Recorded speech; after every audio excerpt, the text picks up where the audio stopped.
This is a sponsored post.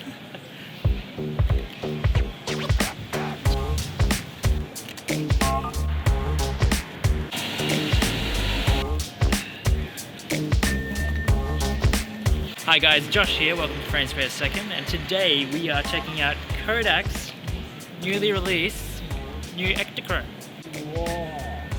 And so the new Ektachrome, obviously back in the day they had many different variations. You had the Ektachrome VS, which was in our second video, which you can go check out here.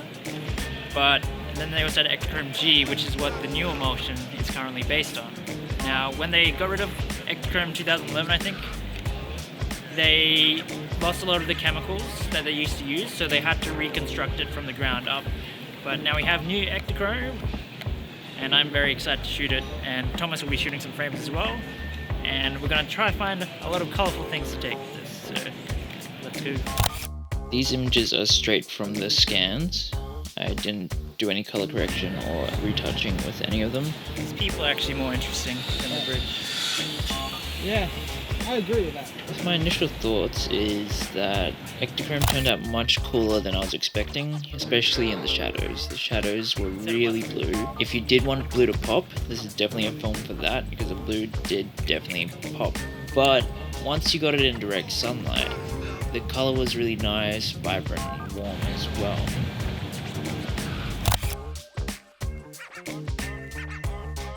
New Ektachrome, or Ektachrome 100G, was made to be a bit more natural and neutral, I guess, compared to other slide films. Like your Pro VR is a bit more muted, your Velvia is a bit more magenta, the Ektachrome VS was more saturated, so this is meant to be as close to real life as slide film can get. So I'm going to take a photo of Thomas, because he's freshly over there. We've got these flowers and Ektachrome, so nice lot of colour. You've got red shoes as well.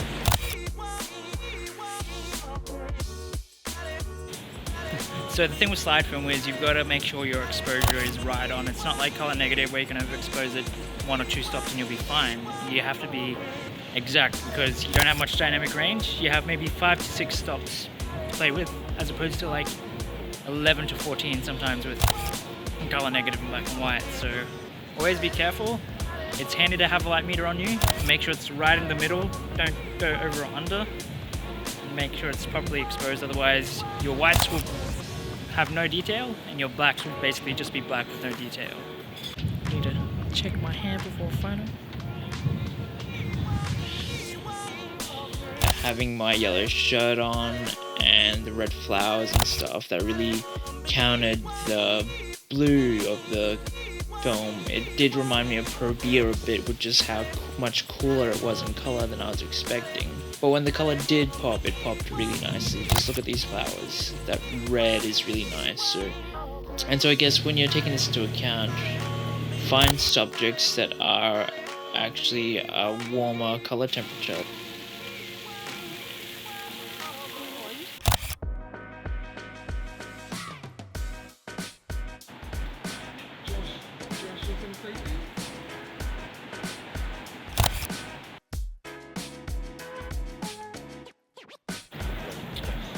Josh has decided that he wants a new Windows background, and this is the closest he can find in Brisbane. Be careful in shadows and in the shade.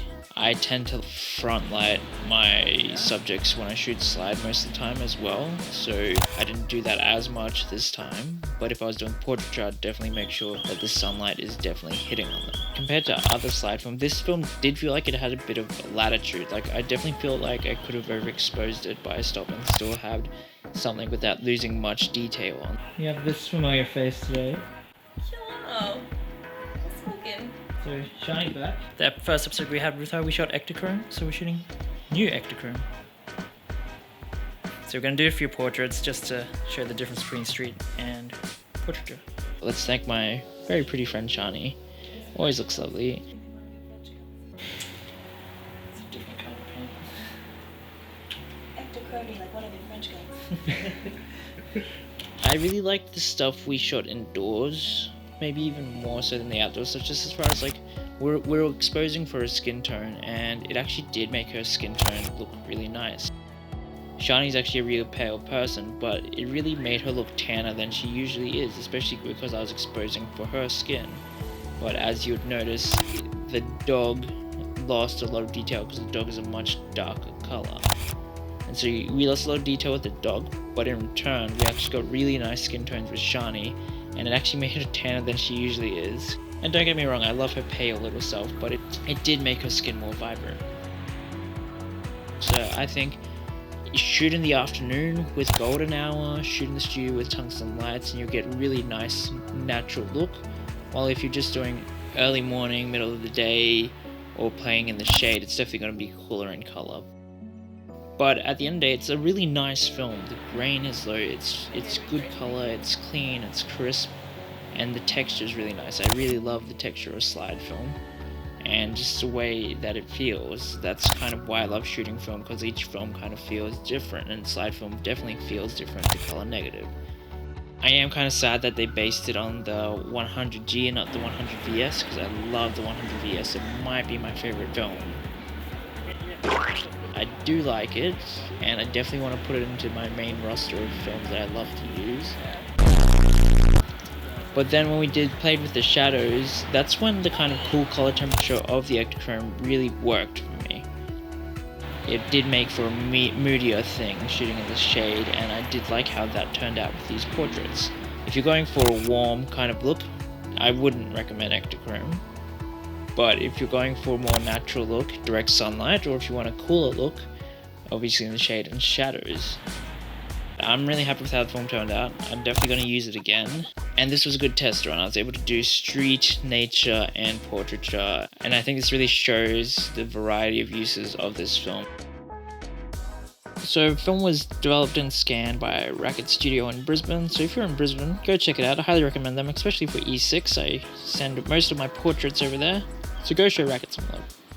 I hope you liked the video. If you have any thoughts on the images that I've shown today, please comment below. Let me know if you like them, don't like them, or if you shot the film, let me know what you like about it or what you don't like about it. Please like and subscribe, guys. I'd really appreciate it, and turn on your post notifications if you want to know when there's a new episode. And just get out there and shoot some film.